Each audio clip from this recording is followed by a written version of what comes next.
frutos, las hojas, como que todo lo que van representando.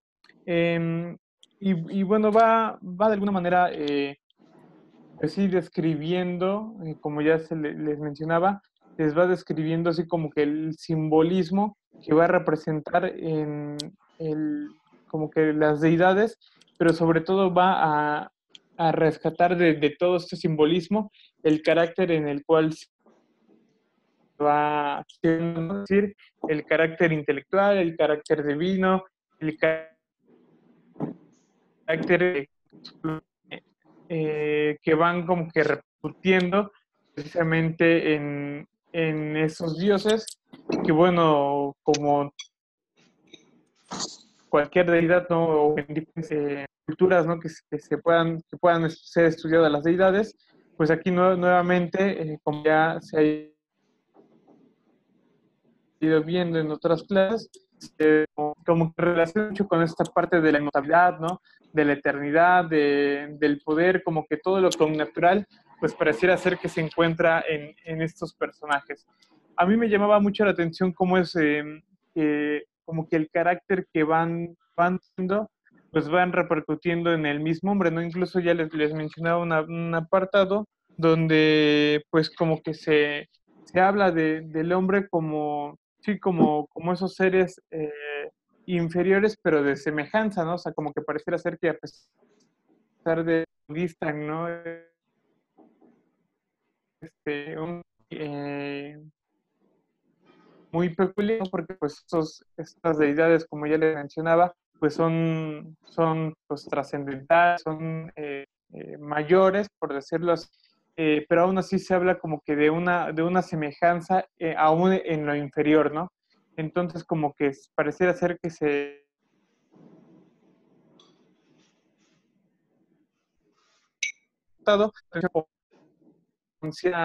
eh, que sí como con facilidad se va haciendo este estudio, pero se toman en cuenta pues precisamente, ¿no? A los dioses, tanto como lo mencionaba con lo con natural, con esa palabra lo mencionaba, pero también se hace alusión al hombre, ¿no? Y como que cómo se va contraponiendo. Ya bueno, para el libro 8, bueno, ahí me costó un poquito más de trabajo como que adentrarme a él, pero bueno, igual me llamaba la atención precisamente porque, bueno, aunque sigue, como ya les venía diciendo, como sigue hablando sobre los dioses, sobre como un principio de verdad y lo menciona incluso después como lo uno, ¿no? Como un Dios que es uno, que lo es todo, que es absoluto y que parece que se va apareciendo inmóvil y demás, pues que aún así, a pesar de ello, pues yo hacía como que esta comparativa y incluso, bueno, porque así también lo va mencionando, pero lo hacía como una comparación a lo que los dioses, los griegos veían, ¿no? Bueno, de alguna manera en esta como noción del demiurgo que ellos van teniendo, como el que ordena, ¿no? El que va ordenando todo lo que hay, pues también pues según como que desde esta perspectiva, ¿no? En el libro 8, pues parece ser que ellos van a encontrar, aquí los egipcios van a encontrar una especie de, como que de demiurgo también, que ellos también lo van a llamar como un intelecto, el intelecto del demiurgo, un buen que también es como pues como un ordenador, ¿no? Como quien va todas las cosas en su lugar, ¿no? Y bueno, ahí menciona también como que a la verdad y la sabiduría deviniendo, pero que de alguna manera se encuentran justamente este demiurgo. Entonces, bueno, es como que otro elemento que me llamaba la atención, a partir del cual, bueno, bien pudiera hacerse una comparativa, ¿no? Como con esta parte de las divinidades griegas. Ok, muchas gracias, César. Continuamos con Víctor. Bueno, pues a mí igual me toca compartir con ese texto sobre los mitos egipcios, ¿no? Que ya mencionaba César, y pues a mí bueno, de toda la lectura, así como que lo que me llama más la atención se encuentra en el libro 8, ¿no? donde se habla precisamente, yo lo entendí así a partir de esta causa primera, ¿no? Y como que de ahí es lo que más me atrapa del texto, ¿no? Porque se habla de este, como de ese intelecto superior, ¿no? De este demiurgo que ya lo menciona César, pero pues igual yo lo identificaba, ¿no? Bueno, yo lo tenía así como que identificado igual que mí, yo, a lo mejor en el otro texto él y yo lo identificaba en este con Plotino, ¿no?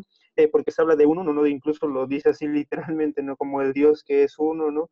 Y empieza a dar sus atributos, ¿no? Que es el primero en que nosotros, el primer inteligible, y de él parte todo, ¿no? Y desde estas características que nos va dando sobre este uno, incluso llega el momento en el que lo nombran de cierto modo, le dicen, o este primer Dios se menciona que de él parten todos, ¿no?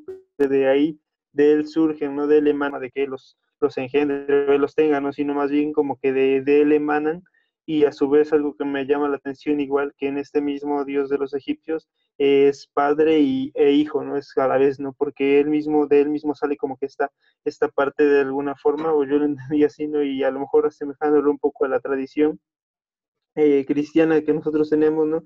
Como esta parte de a lo mejor de la Trinidad, ¿no? En que no se asemeje a lo mejor en nada, pero de esta parte de que de este mismo Dios, de este Dios que se le llama el Eichton, surge todo lo demás, ¿no? De ahí va emanando. Y también me llama la atención, o igual unido a Plotino, pues encuentro el pensamiento de Platón, ¿no? Porque en el texto se habla eh,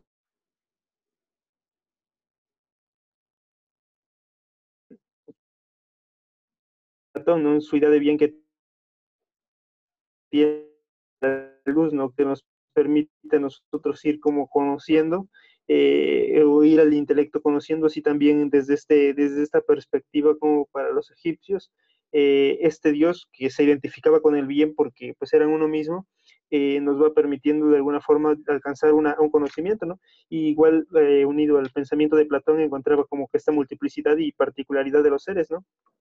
Porque ahí mismo se habla, ¿no? Que aunque el origen es uno, de donde proviene todo es uno, pero también hay una multiplicidad de seres que igual me recuerdan un poco a la multiplicidad de seres, ¿no? Que se habla, a lo mejor desde el pensamiento de Platón, ¿no? Al hablar del mundo de las ideas y del mundo sensible, ¿no? Que en el mundo de las ideas están pues las ideas perfectas y en el mundo sensible están las reproducciones, ¿no?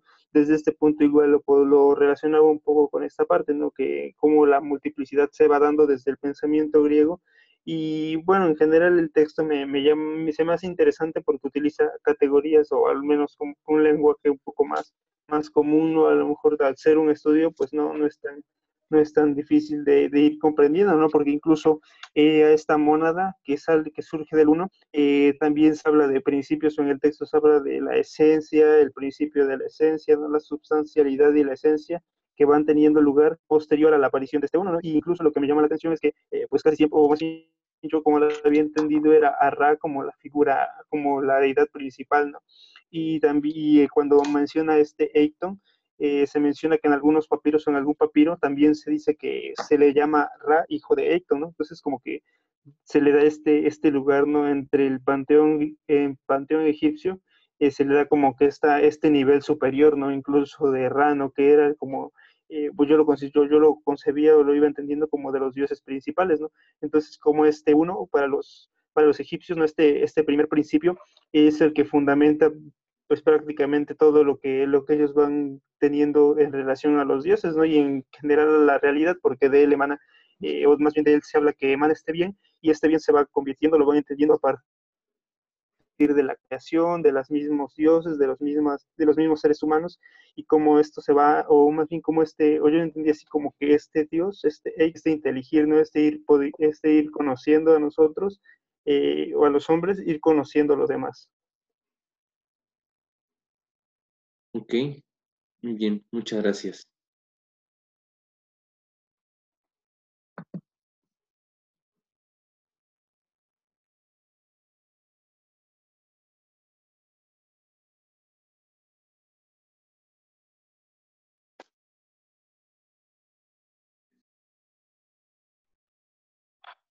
Bueno, el día de hoy, aparte de hacer este momento de compartir las ideas, lo vamos a dedicar a algunos comentarios al texto de la piedra de Sabaco, que recuerden todos la tienen que leer. Y en otro momento vamos a continuar viendo la teología. Entonces, aprovechando que casi es las 6, nos tomamos 5 minutos y ahorita regresamos. ¿Va que va? Bueno, entonces a las 6:05.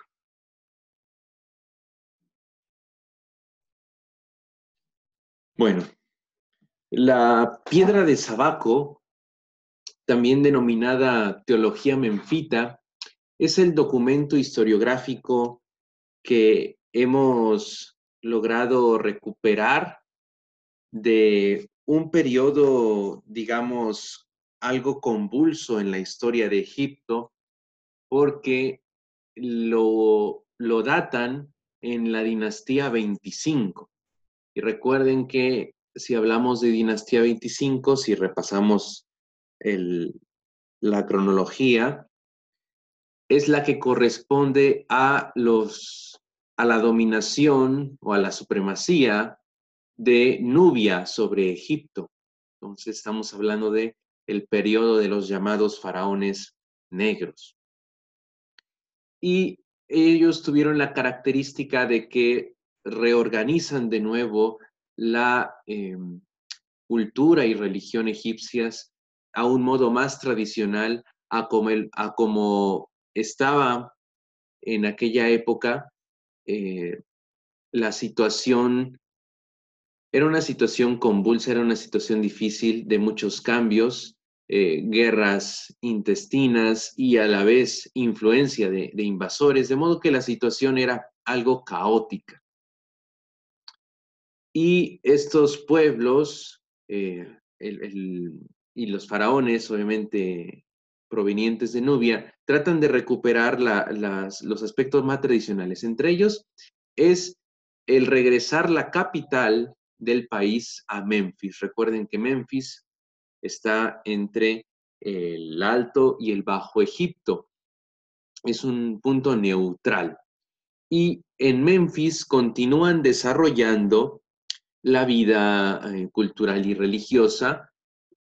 Y este documento de Piedra de Sabaco concretamente nos da una visión orgánica de la teología y obviamente de la relación que tiene todas las cosas con la divinidad. Se llama Piedra de Sabaco porque está atribuida a el periodo del rey Sabac.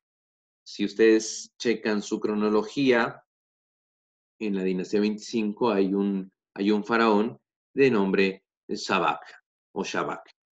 Y a esta piedra la hemos recuperado precisamente del tratamiento tan rudo que tenían porque la ocuparon como piedra de molino. Entonces ya desde ahí es algo terrible. Como pueden ver en la imagen, a la piedra le hicieron hendiduras para que funcionara como piedra de molino. Y bueno, lamentablemente no podemos conservar todas las líneas del texto, sin embargo, sí conservamos aún algunas, como pueden ver también en la imagen. Y de estas líneas de texto en jeroglífico se hizo la traducción de lo que ustedes ya leyeron, o al menos la mayoría ya leyó, que conocemos como teología menfita. Esta, repito, nos da una visión un poco más orgánica del el papel de la divinidad y obviamente constituye un avance metafísico y teológico sin igual. Y digo sin igual porque están tomando ya de manera explícita a un solo Dios, ¿sí? Como autor de todo, y le empiezan a atribuir ciertas características que, digamos, metafóricamente pueden ser comparadas con los atributos entitativos de Dios de nuestro pensamiento occidental. Y verdaderamente la especulación teológica que ellos llegaron en este momento de su historia y en este documento, ¿sí? La piedra de Sabaco, ya se asemeja aún mucho más a las intuiciones teológicas de nuestra historia occidental. Y bueno, ya algunos de ustedes fueron compartiendo algunos puntos que les parecieron interesantes sobre esta llamada teología de Sabaco. Yo iré comentando algunos otros puntos que me parece son de resaltar.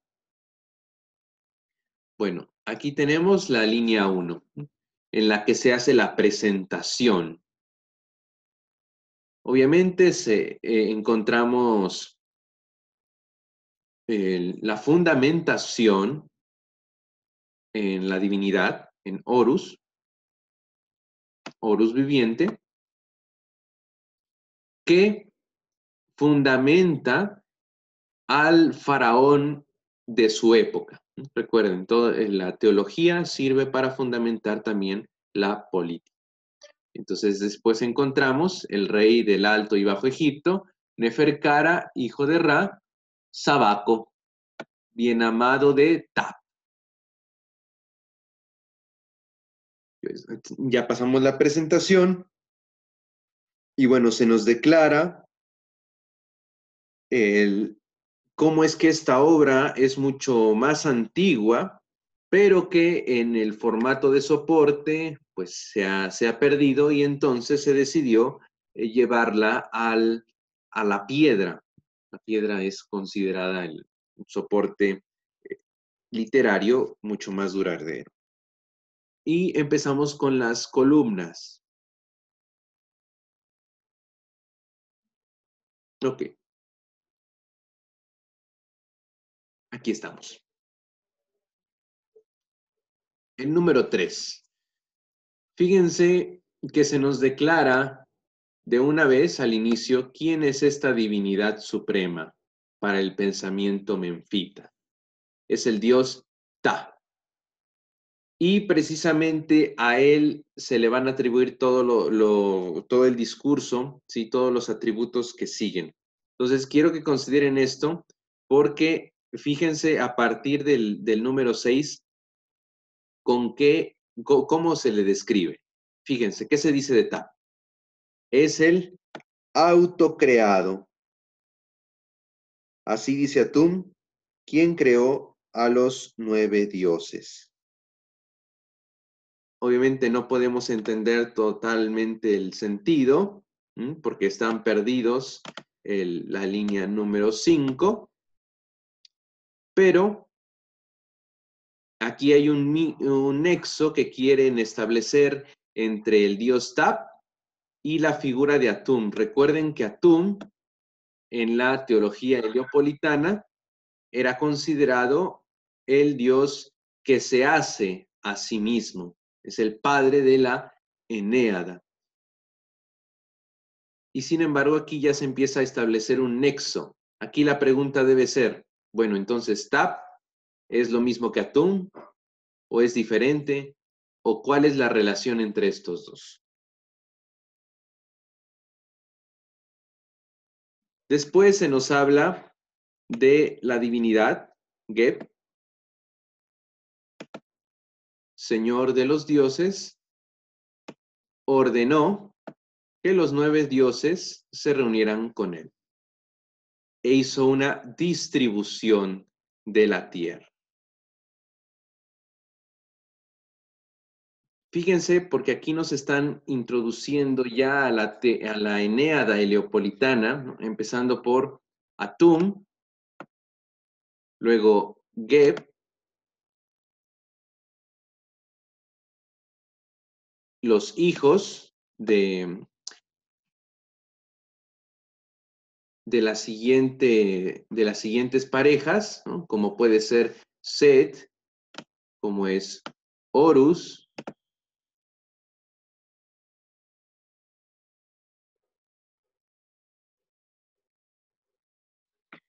y tengo que mencionar precisamente la relación que hay entre Horus y Set, porque recuerden que hay una lucha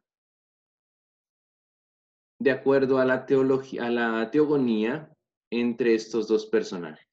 Recuerden porque Set es quien asesina a Osiris, padre de Horus, y de hecho el nacimiento de Horus es, en cierto modo, promovido por este asesinato, y es Horus quien busca la venganza o busca hacer justicia para con su tío Set.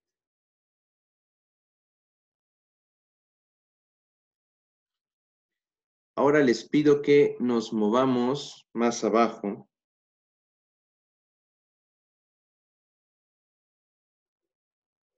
hasta el número 48. Muy bien, ahí estamos. Donde después de esta introducción por vía de la Enéada, ya se nos declara de una vez por todas el papel de Ta. Si ya en el inicio se nos planteó y en medio y posteriormente se hizo el desarrollo de las ideas heliopolitanas, bueno, en esta parte intermedia ahora sí se nos declara. Fíjense con qué palabras, y esto es lo más importante a mi parecer del texto de la Piedra de Sabaco. Dice, los dioses que vinieron a la existencia de Ta. Ta que está sobre el gran trono, quien creó a los dioses. Y fíjense de qué, cómo se le empieza a asociar a Ta. Ta, Nun. Ta, Naunet. Recuerden que Nun y Naunet son parte no de la Enéada heliopolitana, sino de la Ogdóada hermopolitana. Y recuerden que Nun y Naunet significan un aspecto de la divinidad. Y aquí están ocupando la misma figura para describir a la divinidad. Ta es Nun, Ta es Naunet. Y aquí se entrecruzan las ideas otra vez hermopolitanas y heliopolitanas, porque se dice que Ta engendró a Atum. Y Ta engendra como padre y da a luz como madre. Ojo, porque aquí están identificando una función dual al mismo Dios que engendra y que da a luz. Esto ya es centralizar en la figura de Ta los aspectos fundamentales de la vida a como se da en la naturaleza. Y esto tiene un paralelo ciertamente con algunas ideas teológicas de los pueblos prehispánicos. Tenemos que hacer una comparación necesaria entre Ta y Ometeotl, al menos por estos números 50A y 51A, porque ya se le está dando ese apelativo de padre y de madre. Y se está situando a Ta más allá de Atum. Recuerden que Atum es el disco solar. Y según la cosmogonía heliopolitana, es aquel que se hace a sí mismo. Y según la Ogdoada, algunas versiones nos hablan que los 8 dioses ponen el huevo de donde surge Ra o Atum Ra, ¿sí? Que es la misma figura, es la figura solar.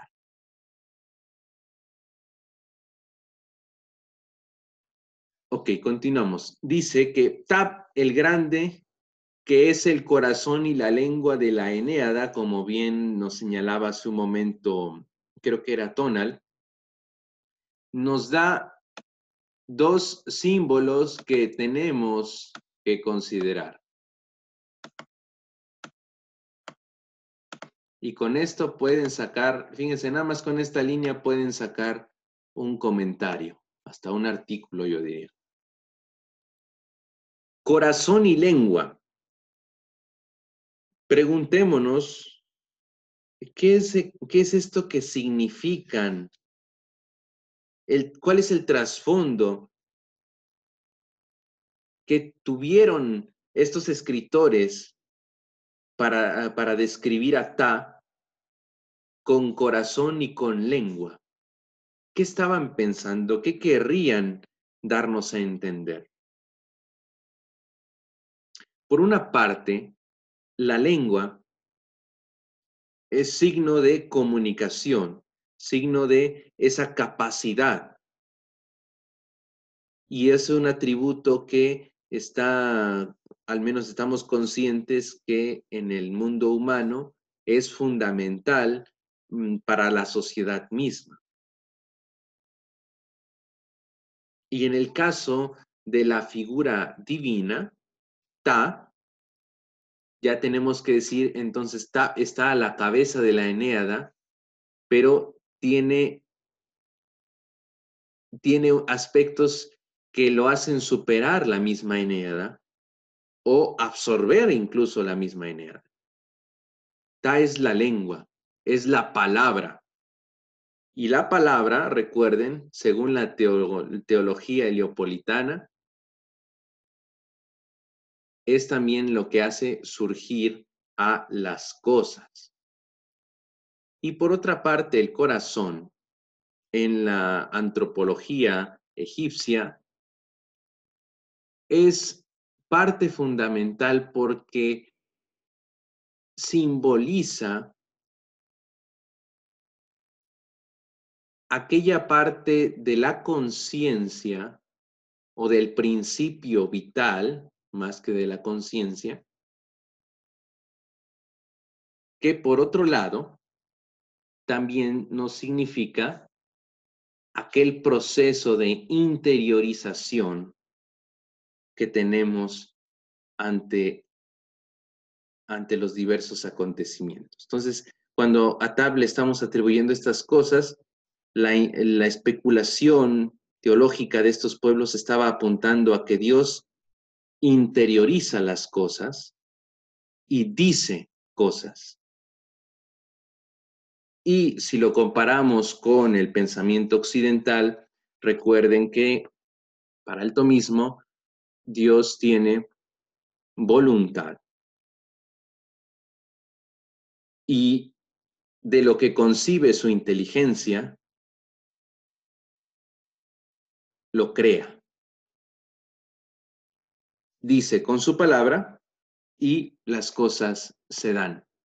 Y esto es algo muy interesante entonces para hacer la comparación, porque Ta tiene un corazón que interioriza las cosas y que no podemos decir que es una sede de la inteligencia, pero sí tiene que ver con el ejercicio de la voluntad. Y por otra parte, la lengua vendría a significar la capacidad de comunicación de hacer en efecto, ¿sí? De llevar a cabo lo que previamente en el corazón se fue meditando.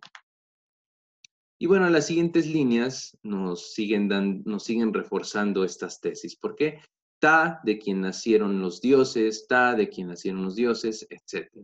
Ta, Nefertum, en la nariz de Ra, todos los días. Y el otro párrafo que quiero comentarles es ahí está, el 53, porque aquí se nos confirma lo que ya les había yo dicho anteriormente. Fíjense por qué. Allí tomó forma en el corazón de Ta. Es decir, el corazón se está sirviendo de signo de esa voluntad que concibe, una voluntad e inteligencia. No tenemos tanta claridad en que si se estaban significando o bien la voluntad o bien la inteligencia, pero tendríamos que decir que están consideradas ambas, ¿sí? Porque allí se toma forma y la forma es la forma o concebir de qué modo se van a hacer las cosas es parte del ejercicio de la inteligencia, pero motivado por la voluntad. Una voluntad que es dinámica con la inteligencia. Entonces, ese es el trasfondo de atribuirle esto a Ta, que ya están ubicando en la divinidad que hay una voluntad y una inteligencia que concibe primero las cosas. Antes de hacer, se concibe, se piensa. Y esto, repito, es un súper avance en el pensamiento teológico egipcio, porque ya están distinguiendo momentos. Primero se intelige, primero interviene la voluntad y después va la existencia. ¿Y qué sigue en el texto? Dice, allí vino a la existencia en la lengua de Ta. Ok, tenemos que hacer una anotación porque ya desde que algo se concibe, ¿no? Desde que algo toma forma en el corazón, ¿no? En la inteligencia, ya tiene cierto grado de existencia, eso no hay duda. Pero aquí es lo que el texto nos quiere dar a entender por lo que sigue. Allí vino a la existencia en la lengua de Ta. Quiere decir que la palabra de Ta es una palabra creadora. Y lo que piensa y quiere Ta y lo dice, se hace. Y eso igual nos da muchísimo para comparar con la teología cristiana. Piensen ustedes en la doctrina agustiniana, que trata de ocupar la estructura platónica para explicar las relaciones de Dios con el mundo. Entonces hay un mundo, ¿no? Una ciudad ideal, concebida en la mente de Dios,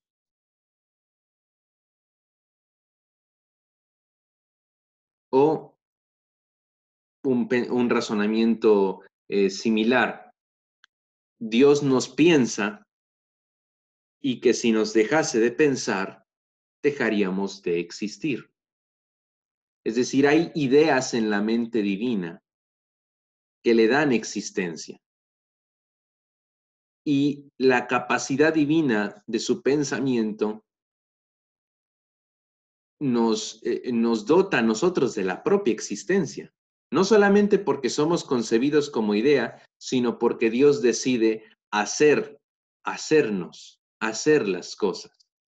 Son dos momentos, repito, el momento de la intelección en el que interviene la voluntad y un segundo momento del hacer a través del decreto de la palabra por el cual las cosas vienen a esa existencia.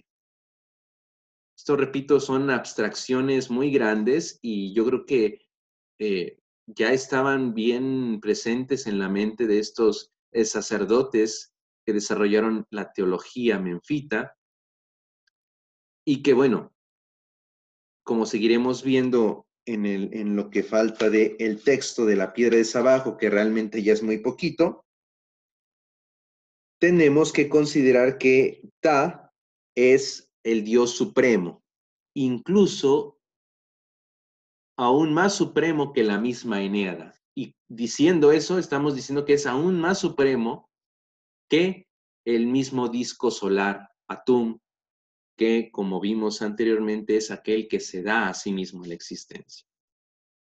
Y el resto del texto habla por sí solo, fíjense, algo en la forma de Atum, porque Ta es el grande que infundó la vida a todos los dioses a sus Kas por medio del corazón en el que Horus tomó forma y por medio de la lengua en el que Tot tomó la forma, como manifestación de Ta. Entonces, chequen, aquí se está declarando que los dioses son manifestaciones de una deidad suprema que a través de sus diferentes atributos de corazón, de lengua, se difunde, se dimana, se diferencia y va articulando de orden, va difundiendo va difundiendo la dinamicidad y estructura a las cosas. Tat se diferencia en el dios Tot, Ta se diferencia en Horus, Tot es el dios de la sabiduría y así cada uno de los dioses recibe una atribución, pero todas ellas son gracias a que ellos fueron concebidos de manera abstracta en el corazón de Ta. Y de manera fáctica vienen a la existencia a través del decreto de la palabra de Ta, que comunica lo que su corazón ha concebido previamente. Repito, esta es la teología menfita, merece toda nuestra atención porque ya son abstracciones, son intuiciones metafísicas y teológicas ya muy afinadas, ¿sí? Más profundas, porque ya no se quedan solamente hablando de con signos materiales, con signos ambientales, el sol, la luna, las ranas, ¿no? El agua primigenia, no, aquí están diciendo, a ver, todo vino a la existencia en el corazón de Ta, y porque Ta lo dijo, y están haciéndonos pensar en la inteligencia y la voluntad, dos atributos de, digamos, de la divinidad misma, ¿sí? Y bueno, el resto sigue confirmando, nos habla de que en efecto los dioses provienen de Ta y de algún modo es a través de los dioses como Ta se expresa en la naturaleza, se expresa en el mundo.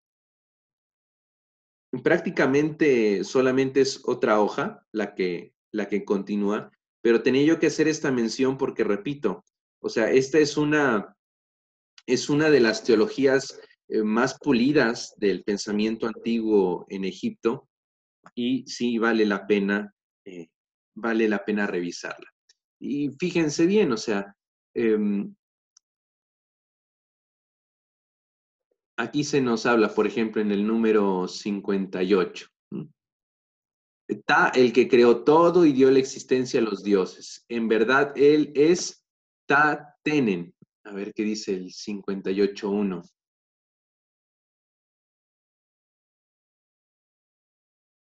El pie de página 58.1. Aquí está. La tierra emergida, la colonia, la colina primordial.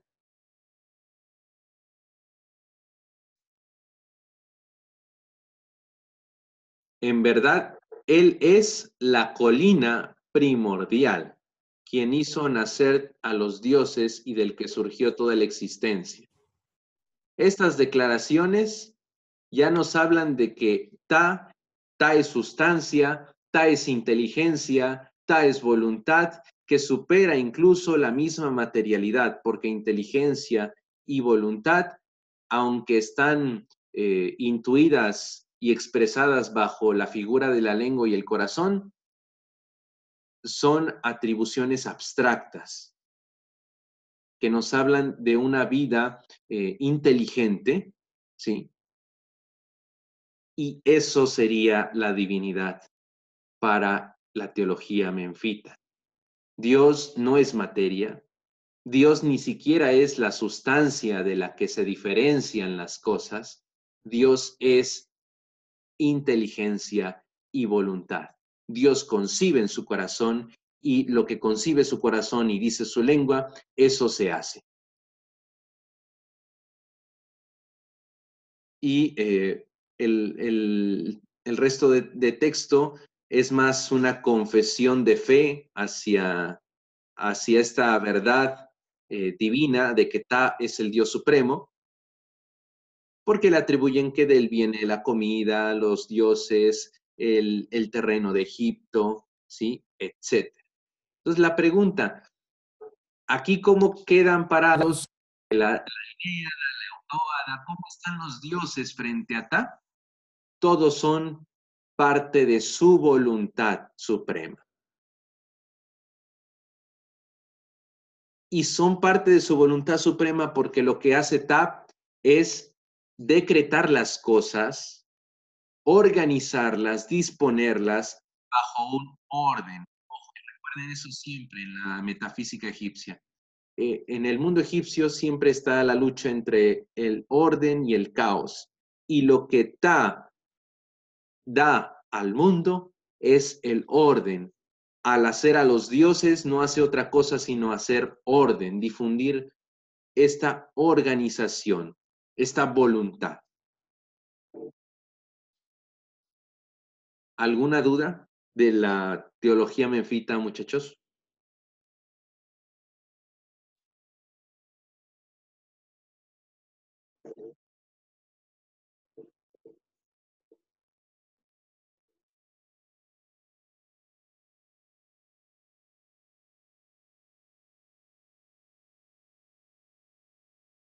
Eric, y en ese sentido, Sí. entonces, como los demás dioses son parte de la voluntad de Ta, entonces en ese sentido ellos lo obedecen y le rinden tributo, o ellos de alguna forma, una vez que surgen de su voluntad, son autónomos.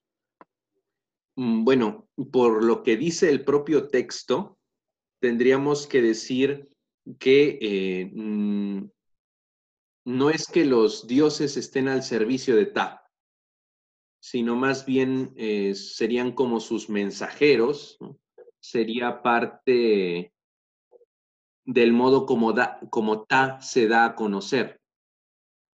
No se nos declara que son considerados solamente como criaturas que le sirven, porque el texto no nos da para eso, pero,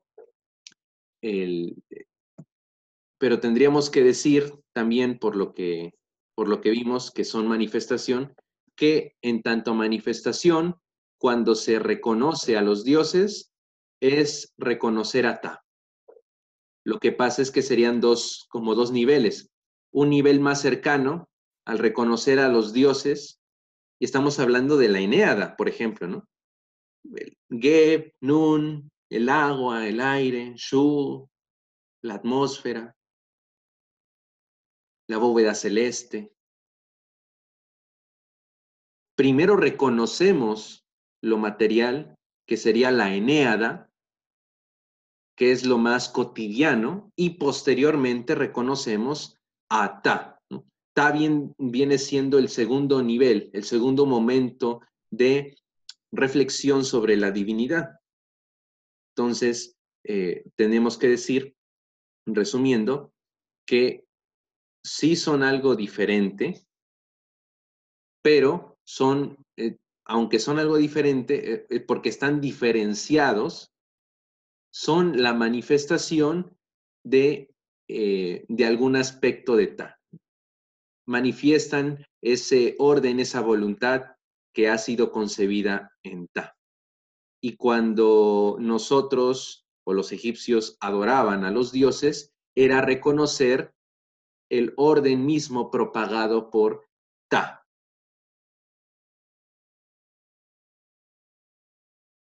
No sé si quedó un poquito más claro o qué opinan, muchachos.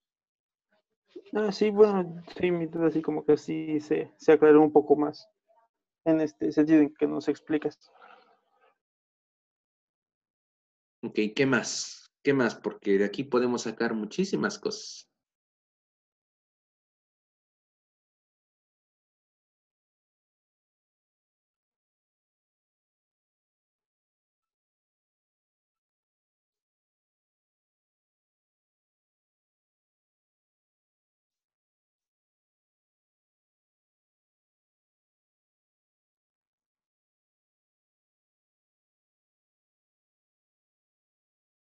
¿No? ¿Seguros?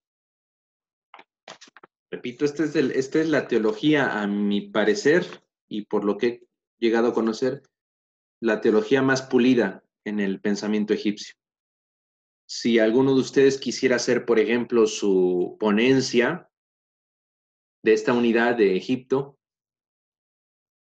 un gran tema sería hacerlo sobre la teología menfita, comparándolo quizá con algún otro sistema teológico, no solamente de su época, sino de nuestra época, o con el de otra cultura, también sería una ponencia interesante.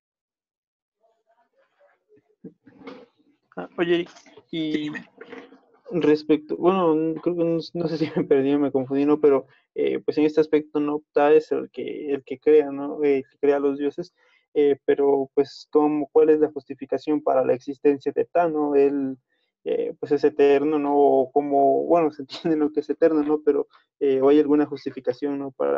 Para esta como ser increado o si tiene un origen a partir de algo. Bueno, si establecemos límites en la investigación y nos quedamos nada más con las líneas de la piedra de Sabaco, no se declara, ¿sí? No está claro así como la razón de Ta en el cosmos, porque inmediatamente se nos dice más bien la importancia de Ta como ordenador de Egipto, el papel que tiene Ta frente, o la relación de Ta con los otros dioses, y pues los beneficios que tenemos gracias a que Ta decidió difundirse a través de los dioses y el mundo y todo lo demás. Pero no se nos dice algún atributo por el estilo, que sería como eterno, ¿no? O increado, o que ya estaba ahí. Lo que sí podríamos hacer es ver con qué tipo de comparaciones le dan, o qué asociaciones más que comparaciones hacen. Por ejemplo, habíamos escuchado una mezcla entre Ta y Nun y Naunet, ¿se acuerdan? De la teología hermopolitana. Y Nun y Naunet, y pueden verlo en la pantalla, bajo el aspecto de madre y padre. Nun, recuerden, es Nun y Naunet es la pareja de la Ogdoada, que significa las aguas primordiales, las aguas primigenias. También el otro aspecto que les había dicho, de la indiferenciación o del caos, en el que las cosas no surgen porque las cosas son diferentes y el agua es totalmente homogénea. De lo homogéneo, obviamente, no puede haber diferenciación. Aquí se está asociando Da con ese aspecto primordial.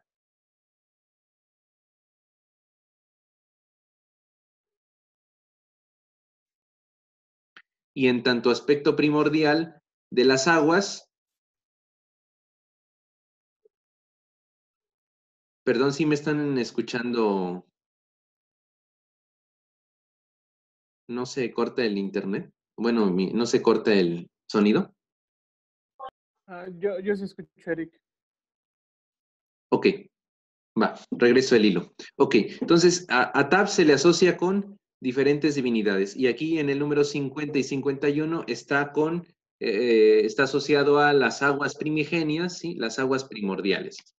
Y es precisamente esta asociación la que nos haría postular que más bien Ta forma parte de esta existencia primaria que no se nos declara su origen, pero que se presume que es preexistente.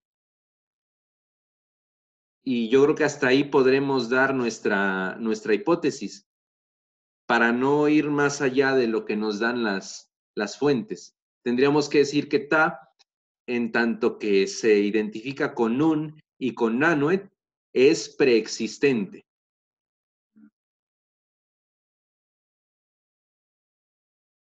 Hasta ahí podríamos decir, ya si es eterno, si es o eterno o increado. No podemos decirlo, porque la piedra de Sabaco no nos da lo suficiente. Ahora, Atá no lo vamos a encontrar únicamente en este periodo de la historia de Egipto o esa teología menfita. Atá lo vamos a encontrar en otros periodos de la historia de Egipto, pero obviamente no como Dios principal, sino como un Dios entre otros tantos. La genialidad de aquí es que ya se concibe en un solo personaje todas estas atribuciones de una manera más clara y poniendo obviamente las metáforas de corazón y lengua para identificar inteligencia y voluntad. ¿Sí? No sé si quedó un poquito más claro. Ah, ya se salió Víctor. Bueno, ¿alguna otra pregunta? ¿Alguna otra duda? ¿Algo más que les haya parecido interesante y que no lo haya yo mencionado?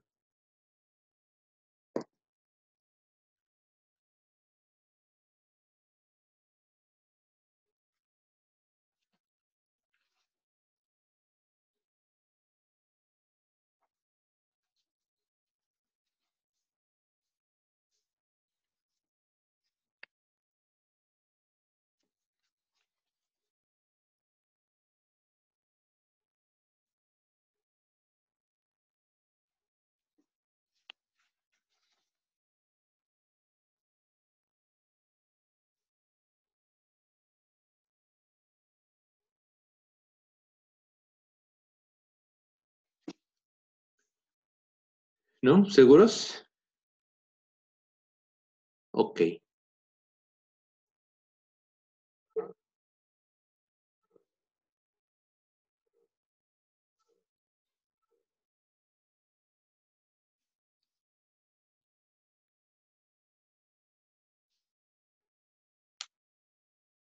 Bueno, y nada más comentar que piensen en el periodo que se sitúa la piedra de Sabaco. Este es un comentario más historiográfico, ¿no? Para la hermenéutica. Piensen que este es en la época de los reyes de Nubia, que vuelven a unificar Egipto. Estamos hablando de la dinastía 25. Fíjense qué palabras hay en el número 61. De esta manera todos los dioses fueron reunidos en él y también sus Kas, satisfechos y unidos al Señor de las dos tierras. Aquí, me parece, tenemos que postular la hipótesis de que se está tomando a Ptah desde la religión como una figura de unidad, de la reunificación de Egipto por los faraones nubios. Y se está tratando de reconciliar a todas estas cosmovisiones, todas estas teologías, ahora que converjan en la figura de Ta. Bueno, ya con eso termino. ¿Algo más, muchachos? Continuamos con lo siguiente. ¿Seguros?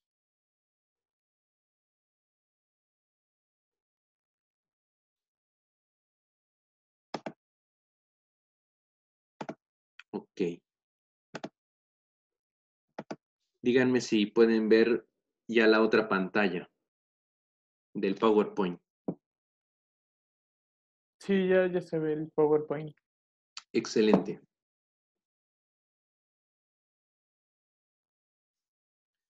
Muy bien, entonces, el día de ayer platicamos sobre la teología de Hermópolis, una teología que nos habla de un Dios que se manifiesta en otros 8 dioses y que de algún modo lo hace de una manera no ni siquiera material, sino de una manera mística, de una manera oculta y bajo aspectos más abstractos que lo que nos quería reflejar la teología heliopolitana, porque la Audoada nos habla de aguas primordiales, nos habla de tinieblas, de misterio o de lo oculto, del espacio infinito o de lo eterno.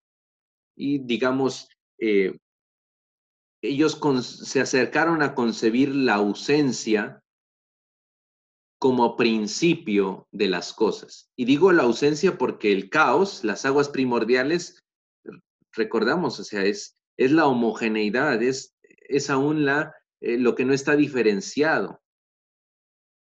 Es ese previo, al igual que las tinieblas o la oscuridad o la noche, es el previo a la luz o al día. Y al igual que el espacio infinito o la eternidad, es el previo a la temporalidad, a la finitud. Y al igual que Amón, el dios Amón, Amonet, su figura femenina, es ese aspecto del misterio, ¿sí? De lo oculto, que se va revelando conforme es iluminado. Entonces, ojo aquí porque la teología hermopolitana nos estaba hablando de estos aspectos previos.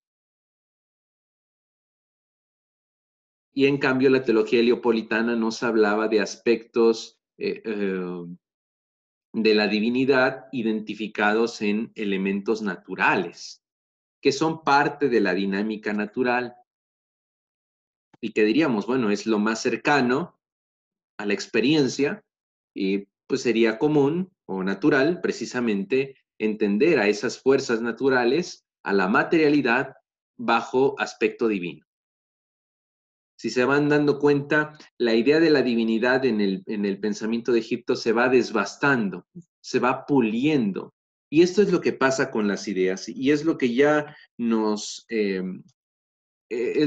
adelantaba Giambattista Vico.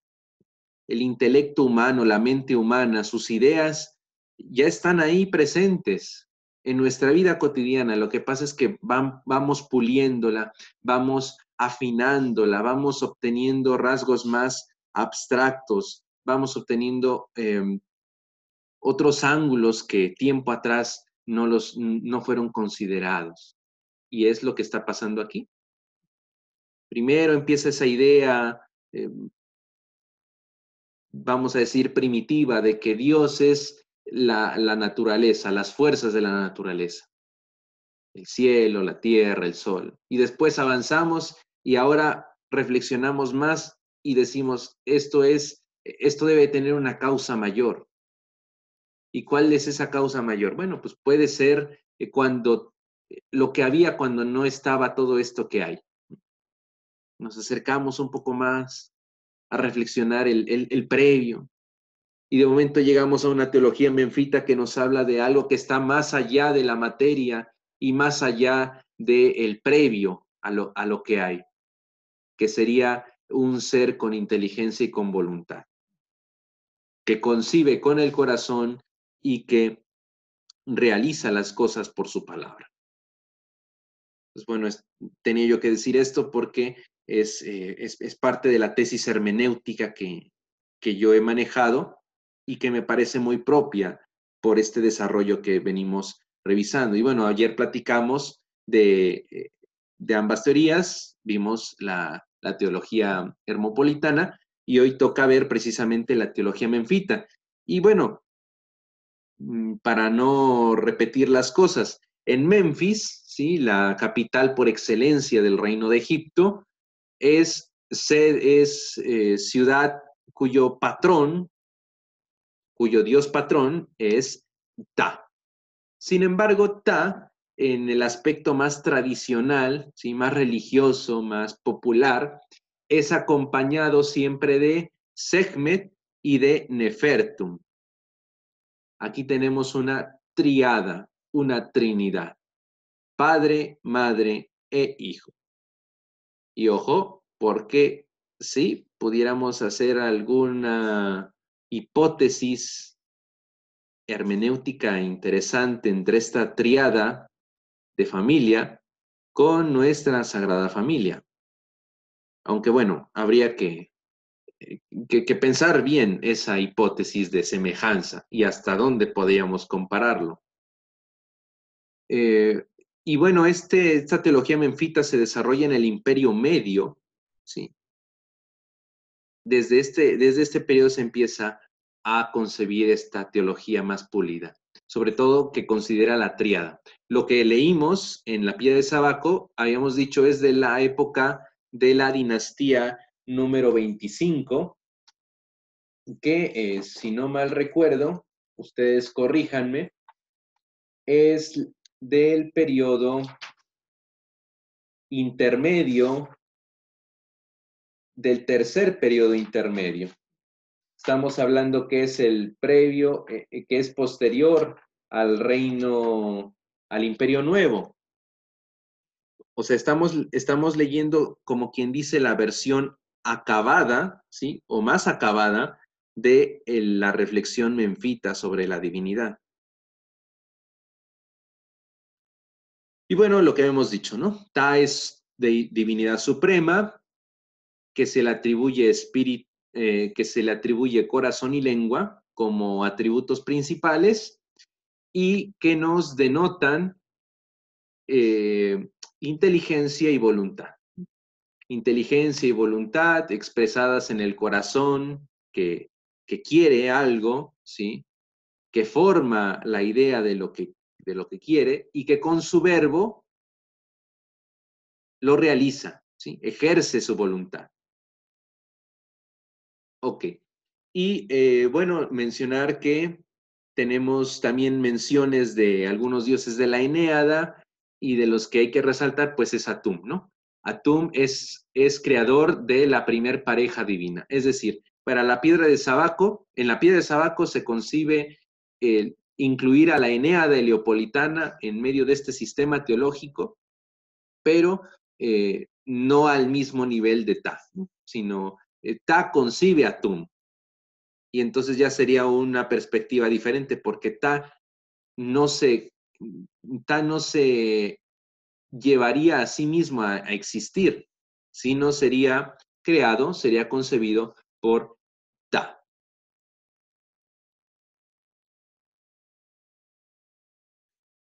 Les decía, entonces, la teología menfita reúne dos sistemas. Los dos sistemas anteriores, los dioses son hipóstasis de Ta. Y podríamos decir ya de manera resumida, Atum sería el pensamiento de Ta, Horus sería su corazón y Tot sería su lengua. Y bueno, aquí tienen ustedes algunas imágenes de los restos que nos quedan de algunos templos dedicados al dios Ta en Egipto. Ya parecen muy poca cosa, pero en su mejor época se debieron de ver algo así como lo tienen aquí en la diapositiva. Eran templos característicos de la arquitectura egipcia, con pilonos frontales, adornados, etc. Ok, ¿alguna pregunta de la teología menfita? Porque tenemos que pasar a la siguiente teología.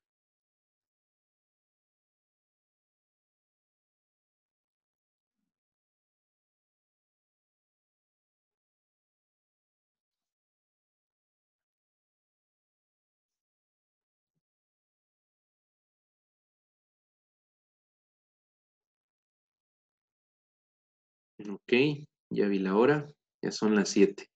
Bueno, pues hasta aquí le vamos a dejar entonces el día de hoy. Nos quedamos en teología tebana, ya es de hecho la última teología que vamos a revisar. Sí, les pido, échenle ganas con sus comentarios, al menos de estas últimas lecturas que hemos hecho, tenemos textos más organizados, ¿no? Más directos, más claros. Voy a comentar algunas cosas en la siguiente clase de las lecturas que hicimos en esta semana, que fueron de jámblico y de textos herméticos, ¿sí? Pero bueno, eso lo vamos a revisar hasta la siguiente semana. Por hoy sería todo. Muchas gracias. Y si vayan pensando de una vez de qué van a hacer su ponencia para que no les agarre las prisas. Bueno.